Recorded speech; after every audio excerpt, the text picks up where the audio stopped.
Kamusta ka? Welcome sa Grow in Christ. Alam mo yung pakiramdam na kapag matagal kang hindi nakakain ng masarap at masustansyang pagkain, parang nanghihina ka, wala kang gana, at minsan mainit pa ang ulo mo. Ganoon din ang kaluluwa natin kapag hindi natin regular na binubuksan at binabasa ang salita ng Diyos. Ang Bible, hindi lang basta lumang libro na may makalumang kwento. Isa itong buhay na aklat.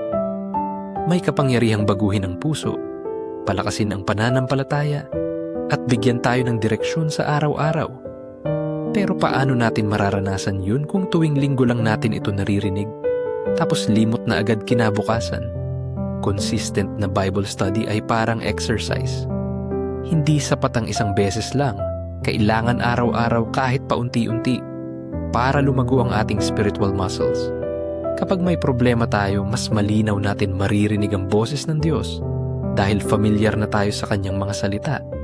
Kapag may desisyon tayong kailangang gawin, hindi tayo basta-basta malilito kasi meron tayong gabay. Kahit sobrang busy tayo, may paraan pa rin. Pwedeng habang nagko-commute, mag-play ka ng audio Bible. O habang nagkakape sa umaga, magbasa ka ng isang verse at mag-meditate. Hindi kailangang 1 oras agad. Minsan, 5 minuto lang sapat na para kumunik sa Diyos. Hindi rin kailangan maging expert para magbasa ng Bible. Magsimula ka lang. Pwede kang gumamit ng devotional, mag-download ng Bible app, o makinig sa mga online na teaching. Ang mahalaga, nagsisimula ka at ginagawa mo ito ng tuloy-tuloy. Kaya kapatid, kung gusto mong lumalim sa relasyon mo sa Diyos, gawin mong habit ang pagbabasa at pag-aaral ng Kanyang salita. Hindi mo agad mararamdaman ang epekto, pero sure na unti-unti mararanasan mo ang pagbabago sa buhay mo. Psalm 37 verse 4, Delight yourself in the Lord, and He will give you the desires of your heart.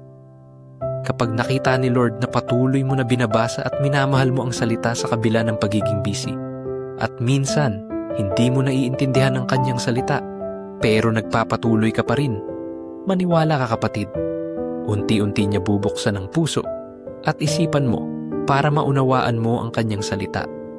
Sana ay marami kang natutunan at kita tayo sa susunod na video dito sa Grow in Christ. God bless.